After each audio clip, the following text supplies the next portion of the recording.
con el primer invitado en esta noche. Nos acompaña César Sumaeta, él es candidato al Senado Nacional con el APRA, con el número 16. César, ¿cómo estás? ¿Cómo estás, Pancho? Qué gusto saludarte. Primera vez que estoy en tu programa. Un gusto entrevistarte por primera vez. Primera de muchas, espero. Pero soy hincha de ti, ¿eh? O sea, te he visto en varios canales, sí, tus análisis, tu batalla. Lo aprecio bastante. De verdad que sí, de verdad. 5 días para las elecciones, no es tu primera campaña, tú eres un político de trayectoria. ¿Cómo van los ánimos? Bueno, bien, pero con una novedad. La novedad es la siguiente. Bueno, no es la primera vez que digo un programa. Me he dado el lujo de revisar a vuelo de pájaro, casi así como una especie de sumilla, todos los planes de gobierno. Sí. Todos ofrecen bajar la pobreza, generar empleo, poner orden, seguridad, combatir la anemia, la desnutrición, arreglar la salud, la educación, sí. En fin, lo que la gente quiere, ¿no? N cosas.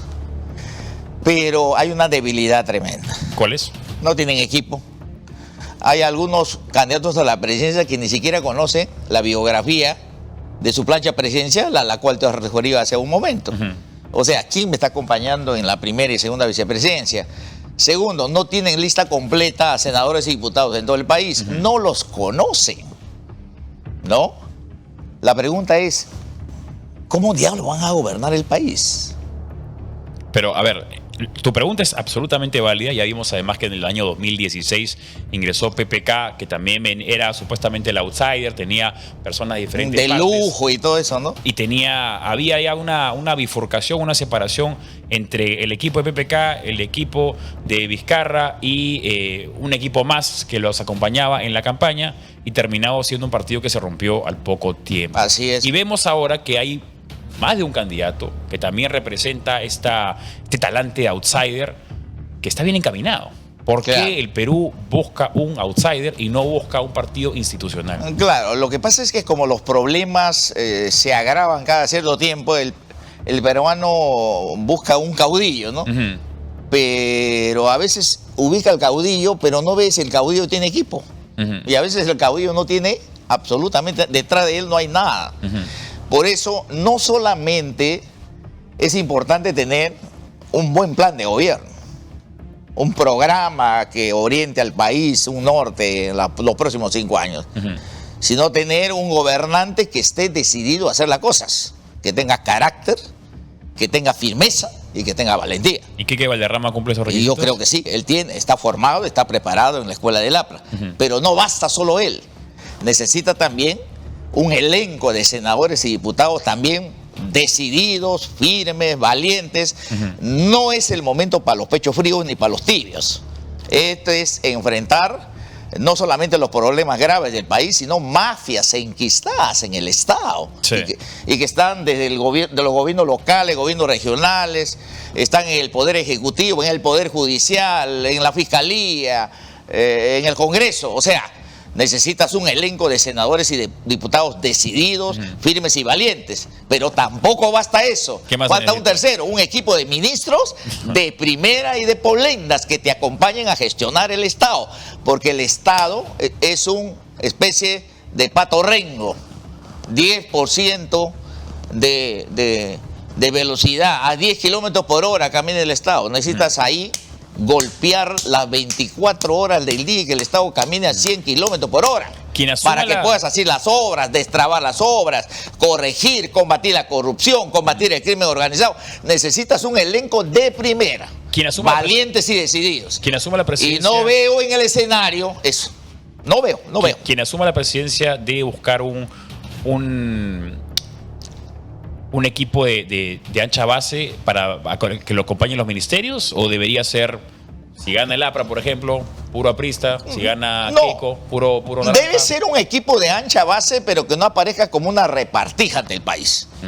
Tantos votos del Senado te doy, si tengo 10, te doy apoyo con mis 10 senadores y con mis 20 diputados a cambio de los ministerios que yo quiero. ¿Dónde está la plata? En el Ministerio de Transportes, en el Ministerio de Salud, Ministerio de Educación, Ministerio de Vivienda, Agricultura, donde esté el billete. ¿Para qué? Para agarrarme las obras más grandes, ¿no? 500 millones, 100 millones, 1.000 millones. y inundar el ministerio de mis seguidores o de mis militantes de mi partido político. Sí. Eso sería de nuevo horrible, horrible, horrible. Si convocas a un gobierno de ancha base, debe ser con la gente más capaz, con la gente que tiene experiencia en gestión pública, con la gente que ya está cuajada y fajada en el Estado. No improvisados. No improvisado. La improvisación tiene que acabarse para siempre. Mira los resultados de 15 años de gobierno del país, donde el país ha bajado la calidad de vida. Mira, la pobreza. ¿Quién lucha contra la pobreza, Pancho? Nosotros dejamos 5 millones de pobres porque bajamos la pobreza a 20. Uno, porque creció la economía, el mercado absorbió a la masa laboral, y otro porque focalizamos los 2.000 pueblos más pobres. Y ahí, luz, agua, energía, lucha contra la desnutrición, darles carreteras, caminos para los productores. O sea, ahí tienes que concentrar y no tirar la plata, porque plata para la lucha contra la pobreza hay. Si tú sumas todos los programas sociales son como 40.000 millones de soles. Sí. Pero mira la pobreza. Cada año 300.000 pobres más, 300.000 pobres más y ya llegamos a 11. 6 millones más de pobres hay desde el 2011. ¿Y quién se dedica a eso? Nadie. Ahora, seguimos una encuesta que seguramente viste tú, que ya apareció desde el año pasado. Más de la mitad de la población buscaba en un candidato presidencial una persona que nunca hubiera estado en la política. Así es. Eso demuestra que hay un descontento de parte de la población y la clase política. Ahora, partidos como el APRA, que tiene más de 100 años, representan esa institucionalidad o representan a la clase política per se. ¿Cómo han tratado ustedes de solucionar ese problema? Porque si tenemos que la mayoría de la población quiere a alguien que nada tenga que ver con la política, y el APRA es tal vez la política peruana descrita en un propio partido, ¿cómo han encontrado ustedes una solución para poder llegar a ese ciudadano? Bueno, la verdad es que para nosotros es un poco complicado porque también vagan verdades. Si tú has notado la campaña electoral, sí. Es una campaña millonaria de 3 o 4 o 5 partidos que han inundado el país de paneles, de publicidad. Es una cosa realmente impresionante, ¿no? No sé, van a gastar 40, uno dice que van a gastar 100 millones de soles, no sé si será negocio meter 100 millones de soles, ¿cómo recuperas eso? Claro. Solo recuperas agarrando ministerios. Un motivo ulterior. Exactamente, de repente ya es más negocio tener una bancada de 10 senadores y 20 diputados y en 5 años hace la plata, el dinero, el billete, como dice, que no has hecho en 40 años teniendo una universidad de 250.000 alumnos, ¿no? Ya es más negocio, ¿no? Y en eso veo, o sea, el negocio de los partidos empresas, los partidos familia, los partidos, en fin, universidad, eso es grave, ¿no? Entonces, vayamos a una cosa más seria, por ejemplo, el APRA. Si Enrique Valderrama es presidente, nosotros queremos darle estabilidad por 5 años. Ejemplo, a pesar que Toledo no quiso reconocer a Saraí, ¿te acuerdas? Sí. Bajó hasta 5%, nosotros le hemos dado estabilidad.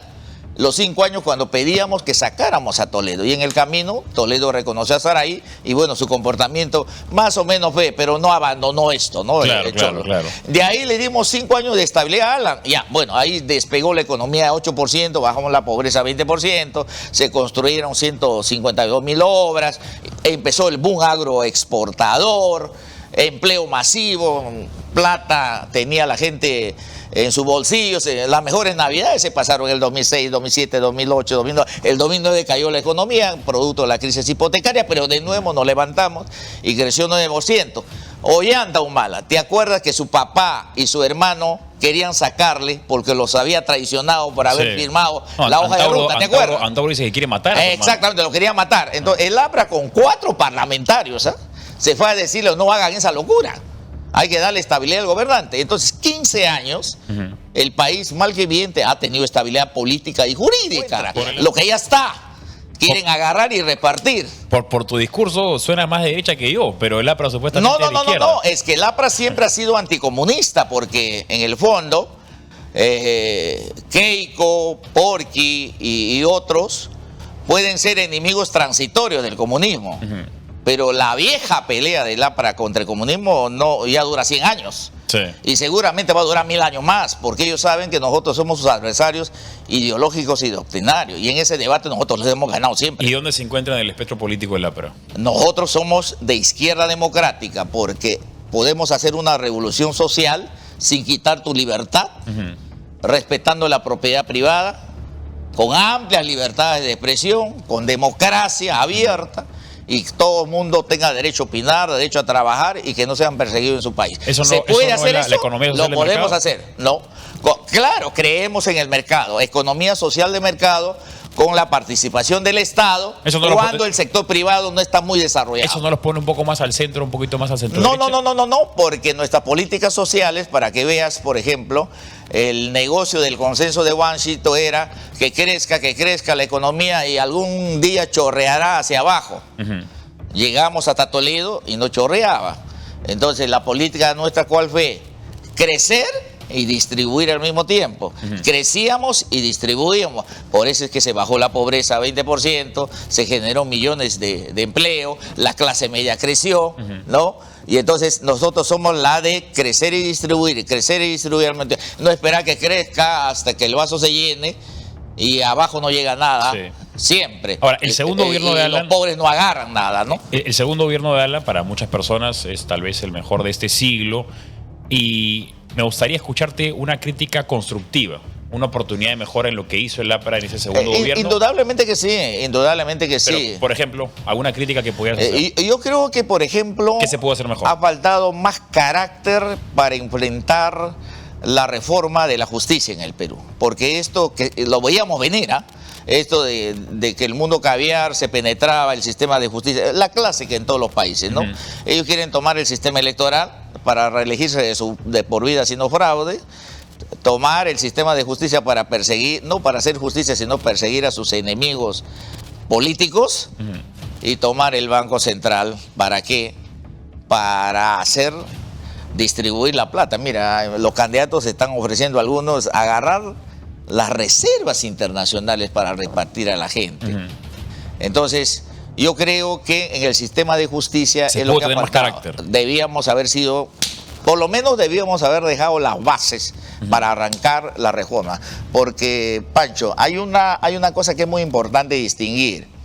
Una cosa es la reforma tú puedes hacerla en 1 o 2 años, ¿no? En el Congreso, haciendo alianzas, reformas políticas, económicas, reformas de justicia. Pero la gran chamba es la implementación de la reforma. Para eso necesitas un equipón. El modelo, por ejemplo, sueco es el más avanzado. Estamos hablando de un país desarrollado que en un momento colapsó el sistema de justicia. Hicieron las reformas en 2 años y la implementación de la reforma demoró 30 años.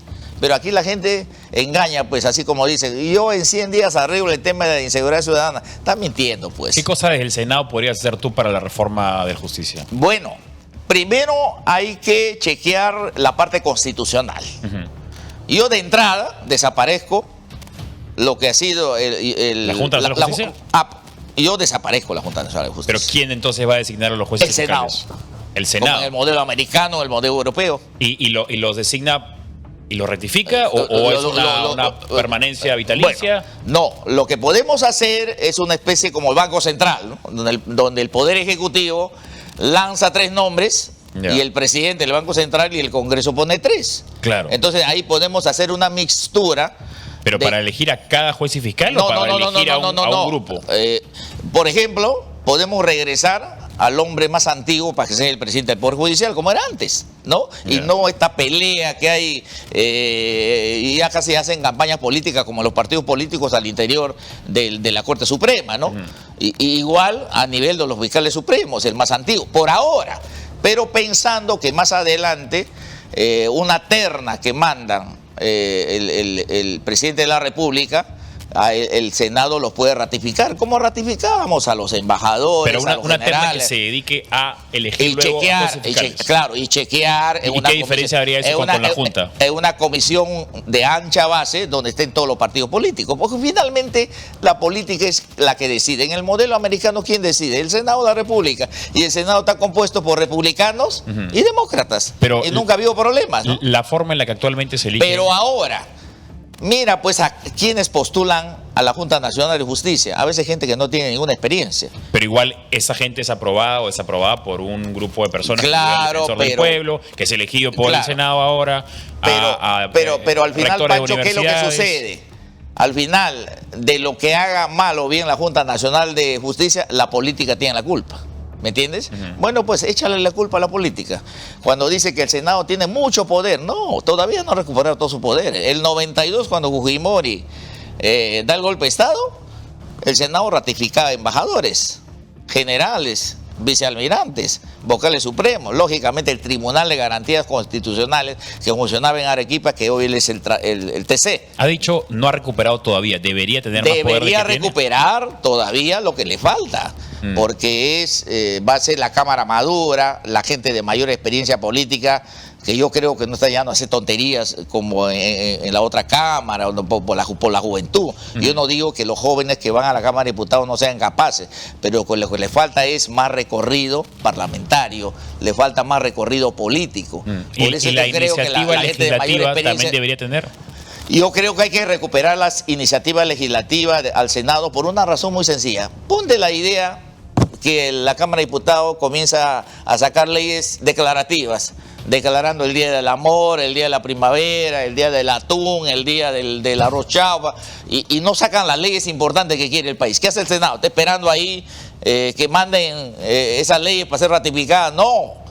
Yo creo que los senadores tienen que tener iniciativa legislativa. O en todo caso, hay, como en otros congresos, hay las conferencias intercámaras, que es un grupo de senadores y un grupo de diputados, se reúnen para ver qué discuten los diputados, sí, las reformas políticas, económicas y sociales, las leyes de emergencia que necesita el país, que se necesita pasar por la Cámara de Diputados, votar la Cámara de Diputados y viene al Senado para revisarlo. Porque de lo contrario corremos el riesgo de que el diputados no produzcan leyes de buena calidad y entonces ¿qué vamos a hacer los senadores? Ahora, Yo creo que por eso debemos recuperar nuestra iniciativa legislativa como siempre ha tenido el Senado Nacional y en cualquier parte del mundo. En el año 92 yo tenía 4 años, así que me disculparás si no recuerdo mucho la hermenéutica parlamentaria. Eres un joven, pues, ¿no? Pero ¿cómo era? Era un niño. ¿Cómo era el hábito, cómo era el trabajo habitual en el Parlamento, ¿no? Porque, a ver, si por ejemplo la bancada del APRA tiene representación en la Cámara Baja y en la Cámara Alta, ya no se requiere estos grupos intercameralidades, porque la propia bancada... Ahora, si podríamos mejorar este sistema bicameral sin que tenga, por ejemplo, iniciativa legislativa el Senado, ¿ya? Entonces, a través de tu bancada, el APRA va a tener la célula parlamentaria aprista de diputados, vamos a procesar un conjunto de reformas políticas, económicas, reforma del Estado, reforma de la justicia, bueno, todas las reformas que tú quieras, y vamos a trabajar para que se presente a través de la Cámara de Diputados, van a las comisiones y nuestros diputados van a defender la posición del APRA en la respectiva comisión, de ahí viene al Pleno de la Cámara, votan las leyes y viene a senadores para estudiarlas y ratificarlas. Si están bien, van al presidente para que las promulgue, o de lo contrario también pueden terminar en el archivo, ¿no? Si fuera así, ese es el mecanismo, pero no era antes así. Antes ambas cámaras tenían iniciativa legislativa y solo a nivel de presupuesto había la comisión bicameral de presupuestos, senadores y diputados. Y de ahí, para aprobar el presupuesto, se reunían los senadores y diputados para constituir el Pleno del Congreso, en ese tiempo de 240 parlamentarios, que eran 180 diputados y 60 senadores, y votábamos la ley de presupuesto, la ley de financiamiento y la ley de endeudamiento, ¿no? Esa era más o menos la figura. Y al otro lado, en el Senado, cuando vuelvo a repetir, se ratificaba embajadores, vocales de la Suprema, fiscales supremos, generales de división, el Tribunal Constitucional, el defensor del pueblo, que no va bien en la Constitución del 79, que se va a hacer en este caso al superintendente de Banco y Seguro, al directorio del Banco Central de Reserva.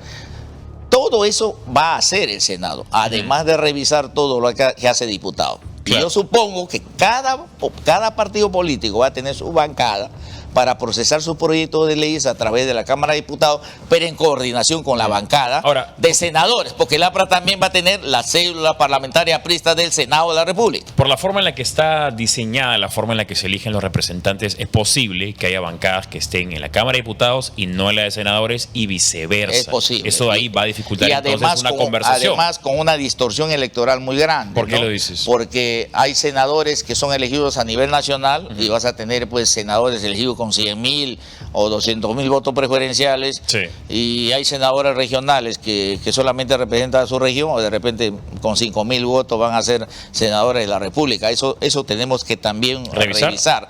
Por mí, a pesar que soy fruto del voto preferencial en varias oportunidades, siempre estuve en contra del voto preferencial. ¿Cómo debería ser entonces?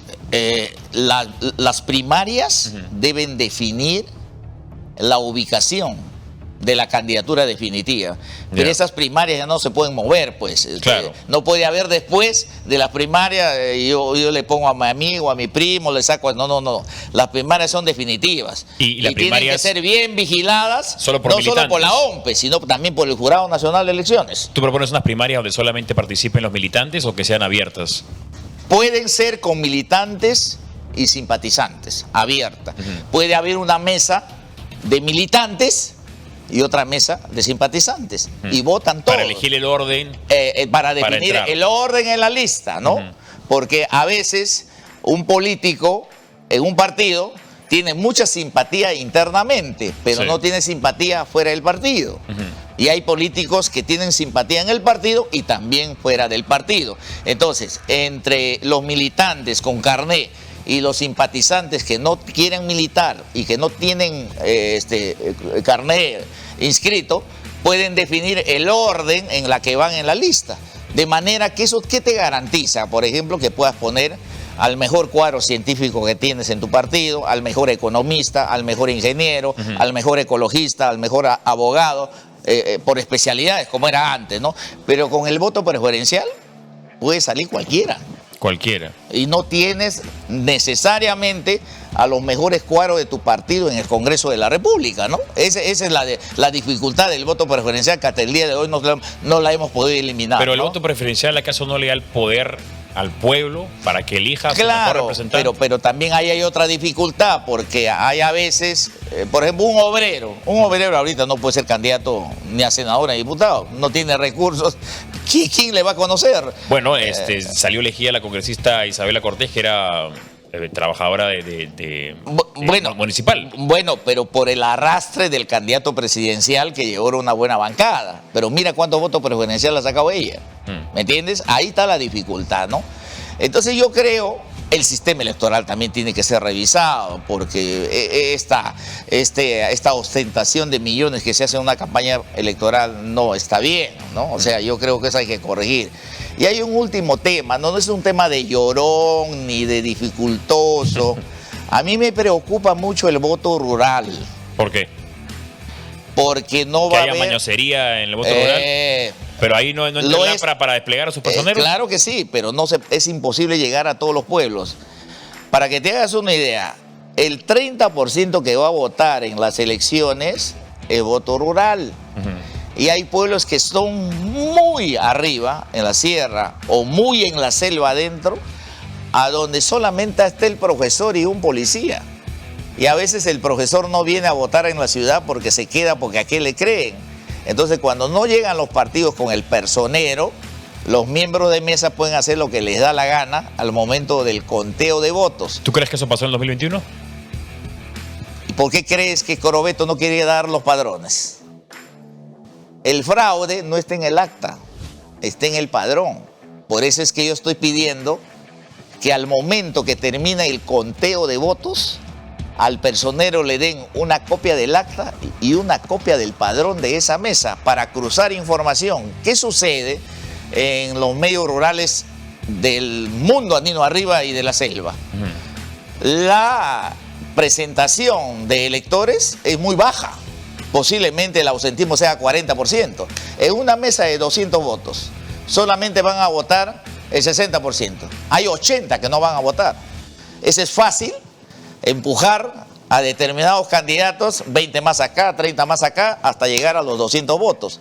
Pero, ¿qué sucede? En el acta se pone eso, los resultados, se consuma acá el fraude, pero ¿dónde está la prueba? La prueba está escondida en el padrón. ¿Y quién lleva el padrón? El supervisor de la OMPE, y no lo ves nunca más. Como que hasta el día de hoy tú no puedes ver una sola mesa, un solo padrón de la mesa del 2021. Y eso es lo que puede suceder ahora. Entonces, por eso es que insisto al presidente del Jurado Nacional de Elecciones que no debe estar viendo, es importante que al personero le den copia del acta y copia del padrón. Yo quisiera ser personero. Si a mí me dejan ser personero, yo me quedo en la mesa, me dan la copia del acta y si no me dan la copia del padrón, no salgo de la mesa. Te quedas porque estancado. ahí puede estar la prueba del fraude. Bueno, ¿entiendes? esperemos que en esta oportunidad... Yo espero que no, pero la verdad es que es donde no hay mucha observación, no hay mucha fiscalización, que son los personeros, cualquier cosa puede pasar. Y como has visto en los últimos 2 o 3 procesos electorales, el electorado, tú volteas con 20.000 votos una elección. Sí. Basta que hagas fraude en 1.000 mesas, a 50.000 votos por mesa son 50.000 votos, suficiente para voltear la candidatura a la presidencia, para voltear no solamente la valla electoral y también para sacar más senadores o menos senadores, ¿no? Todo es posible, ¿eh? Todo es posible. Todo es posible en el Perú. Así en el Perú nada está dicho. Así de sencillo. Quedan 5 días. César Sumaeta, candidato al Senado con el número 16 del APRA para el Senado Nacional. Es importante mencionar lo que está en la segunda columna.